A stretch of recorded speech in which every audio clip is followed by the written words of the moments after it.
kabinet-kabinet pada masa demokrasi parlementer. Sistem parlementer adalah sistem pemerintahan di mana parlemen memiliki peranan penting dalam pemerintahan. Artinya, dalam hal ini, parlemen memiliki wewenang dalam mengangkat Perdana Menteri dan parlemen pun dapat menjatuhkan pemerintahan dengan cara mengeluarkan semacam mosi tidak percaya. Apakah teman-teman tahu apa itu mosi tidak percaya? Mosi tidak percaya adalah sebuah prosedur parlemen yang digunakan kepada parlemen oleh parlemen oposisi dengan harapan mengalahkan atau mempermalukan sebuah pemerintahan. Uniknya, pada sistem pemerintahan parlementer ini, walaupun kepala negara tidak mempunyai kewenangan terhadap urusan pemerintahan, namun kepala negara berhak membubarkan parlemen yang ada atas saran dari Perdana Menteri. Padahal, parlemen dapat membubarkan kabinet dalam pemerintahan Perdana Menteri. Selain itu, karena anggota kabinet juga anggota parlemen, maka kabinet juga dapat mengendalikan parlemen karena pengaruh mereka yang besar di parlemen dan partai. Bingung kan? Sama kalau kayak gitu. Negara-negara yang menganut sistem pemerintahan parlementer diantaranya ada Inggris, Belanda, India, Australia, dan Malaysia. Inggris disebut induk parlemen karena merupakan negara pertama yang menganut sistem ini. Indonesia juga pernah loh menggunakan sistem parlementer ini.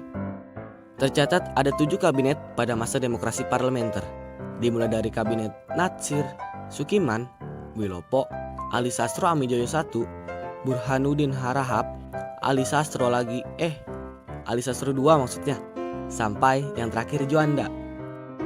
Di video ini, kami akan menjabarkan susunan kabinet, program kerja, dan penyebab kemunduran dari kabinet-kabinet tadi. Oke, kita mulai dari yang pertama. Kabinet Natsir yang bertugas sejak 6 September 1950 sampai dengan 21 Maret 1951. Kabinet Natsir dilantik pada tanggal 7 September 1950 dengan Muhammad Natsir sebagai Perdana Menterinya. Kabinet ini merupakan kabinet koalisi yang dipimpin oleh Partai Masyum. Kabinet Natsir memiliki susunan kabinet sebagai berikut. Sayangnya, kabinet ini harus mengalami kemunduran. Berakhirnya kabinet ini disebabkan oleh adanya mosi tidak percaya dari PNI yang disampaikan kepada parlemen pada tanggal 22 Januari 1951. Sehingga pada tanggal 21 Maret 1951, Natsir harus mengembalikan mandatnya kepada presiden. Beberapa program kerja yang diusung oleh kabinet ini antara lain menggiatkan usaha keamanan dan ketentraman, mencapai konsolidasi dan menyempurnakan susunan pemerintahan, menyempurnakan organisasi angkatan perang, mengembangkan dan memperkuat ekonomi rakyat, sampai memperjuangkan penyelesaian masalah Iran Barat loh. Kita lanjut ke kabinet yang kedua, Kabinet Sukiman. Kabinet Sukiman ini mulai bertugas dari tanggal 27 April 1951 sampai 3 April 1952. Setelah kabinet Natsir mengembalikan mandatnya pada Presiden menunjuk Sartono yang saat itu menjabat Ketua PNI sebagai formatur. Dalam kata lain, ia ditunjuk untuk membentuk sebuah kabinet. Hampir 1 bulan ia berusaha membentuk kabinet koalisi antara PNI dan Masyumi.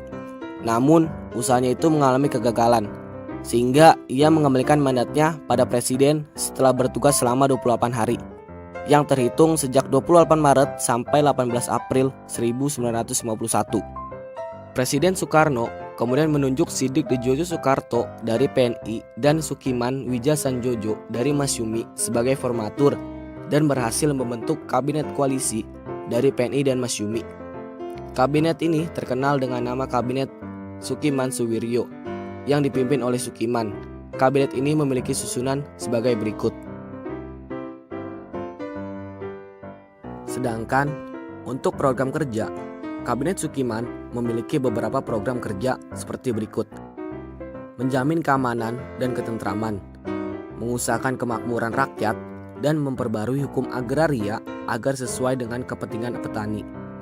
Mempercepat persiapan pemilu, menjalankan politik luar negeri secara bebas aktif, serta memasukkan Irian Barat ke wilayah RI secepatnya. Dan untuk di bidang hukum, menyiapkan undang-undang tentang pengakuan serikat buruh, perjanjian kerjasama, penetapan upah minimum, dan penyelesaian pertikaian buruh. Berakhirnya kekuasaan Kabinet Sukiman disebabkan oleh pertentangan dari Masyumi dan PNI atas beberapa tindakan Sukiman yang dinilai merugikan Indonesia, sehingga mereka menarik dukungannya pada kabinet tersebut. DPR akhirnya menggugat Sukiman dan terpaksa Sukiman harus mengembalikan mandatnya kepada presiden. Selanjutnya, kabinet ketiga, Kabinet Wilopo yang bertugas dari tanggal 3 April 1952 sampai 3 Juni 1953. Pada tanggal 1 Maret 1952, Presiden Soekarno menunjuk Sidik Djojo Soekarto dan Parwoto Mangkusasmito menjadi formatur. Namun gagal. Kemudian Soekarno menunjuk Wilopo dari PNI sebagai penggantinya. Setelah bekerja selama 2 minggu, berhasil dibentuk kabinet baru di bawah pimpinan Perdana Menteri Wilopo. Kabinet ini mendapat dukungan dari beberapa partai. Kabinet ini memiliki susunan kabinet sebagai berikut. Kabinet Wilopo memiliki 2 macam program kerja, yaitu program kerja dalam negeri dan luar negeri. Untuk program kerja dalam negeri antara lain menyelenggarakan pemilu konstituante DPR dan DPRD, meningkatkan kemakmuran rakyat, meningkatkan pendidikan rakyat, dan pemiluhan keamanan. Sedangkan untuk program kerja luar negeri antara lain penyelesaian masalah Irian Barat, pengembalian Irian Barat ke pangkuan Indonesia, dan menjalankan politik luar negeri bebas aktif. Sayangnya, Kabinet Wilopo tidak mempunyai prestasi yang bagus. Banyak sekali kendala yang muncul yang tidak bisa diatasi oleh kabinet ini. Salah satunya peristiwa Tanjung Morawa. Akibatnya, muncullah mosi tidak percaya dari Serikat Tani Indonesia terhadap Kabinet Wilopo, sehingga Wilopo harus mengembalikan mandatnya kepada Presiden pada tanggal 2 Juni 1953. Kabinet keempat, Kabinet Ali Sastro Amijoyo I. Kabinet yang bertugas dari tanggal 31 Juli 1953 sampai 12 Agustus 1955 mendapat banyak dukungan dari berbagai partai yang diikutsertakan dalam kabinet, termasuk partai baru NU. Kabinet Ali Sastro I memiliki susunan kabinet sebagai berikut. Ada beberapa program kerja yang dimiliki oleh kabinet ini, antara lain meningkatkan keamanan dan kemakmuran serta segera menyelenggarakan pemilu, pembebasan Irian Barat secepatnya, pelaksanaan politik bebas aktif, dan peninjauan kembali persetujuan AMB, dan penyelesaian pertikaian politik. Mundurnya Kabinet Ali Sastro I disebabkan oleh beberapa masalah yang muncul, seperti banyaknya pemberontakan di berbagai wilayah dan keadaan ekonomi yang memburuk yang menyebabkan pudarnya kepercayaan masyarakat. Ada juga konflik antara PNI dan NU, sehingga NU memutuskan menarik menteri-menterinya dari kabinet. Ini juga yang menyebabkan keretakan dalam kabinet, yang memaksa Ali harus mengembalikan mandatnya pada presiden. Lanjut ke kabinet yang kelima, Kabinet Burhanuddin Harahap, yang menjabat dari tanggal 12 Agustus 1955 sampai 3 Maret 1956. Kabinet Ali yang mengalami kemunduran digantikan oleh Kabinet Burhanuddin Harahap yang berasal dari Masyumi. Kabinet ini memiliki susunan sebagai berikut.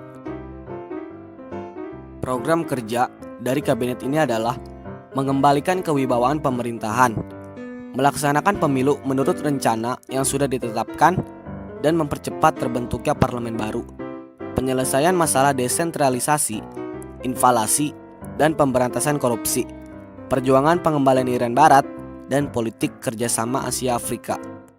Setelah tercapainya pelaksanaan pemilu pada masa Kabinet Burhanuddin Harahap, maka tugas dari kabinet ini dianggap selesai. Selanjutnya, Kabinet Ali Sastro Amijoyo II.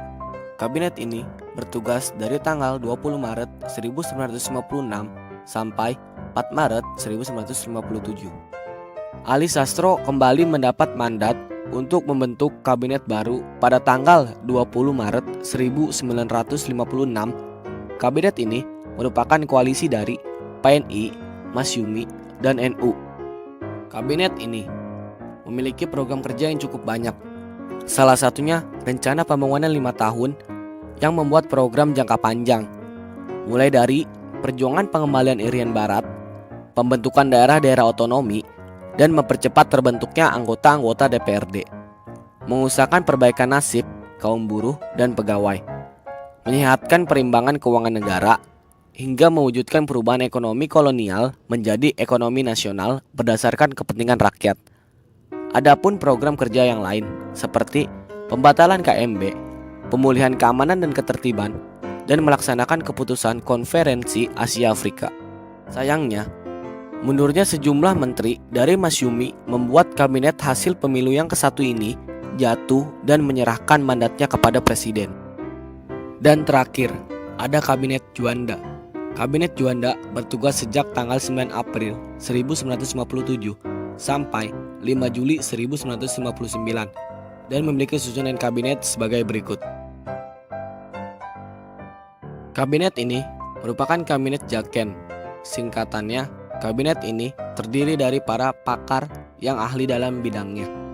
Kabinet ini dibentuk karena kegagalan konstituante dalam penyusunan Undang-Undang Dasar pengganti UUDS 1950. Program kerja yang dimiliki kabinet ini antara lain membentuk Dewan Nasional, normalisasi keadaan Republik Indonesia, melancarkan pelaksanaan pembatalan KMB, perjuangan pengembalian Irian Jaya, dan mempercepat proses pembangunan. Pada masa kabinet Juanda inilah terjadi peristiwa Cikini, yaitu peristiwa percobaan pembunuhan terhadap Presiden Soekarno. Kabinet ini berakhir saat Presiden Soekarno mengeluarkan dekret presiden tanggal 5 Juli 1959. Setelah berakhirnya masa demokrasi parlementer, Indonesia memasuki masa baru dengan demokrasi terpimpin, di mana seluruh keputusan berpusat pada pimpinan negara.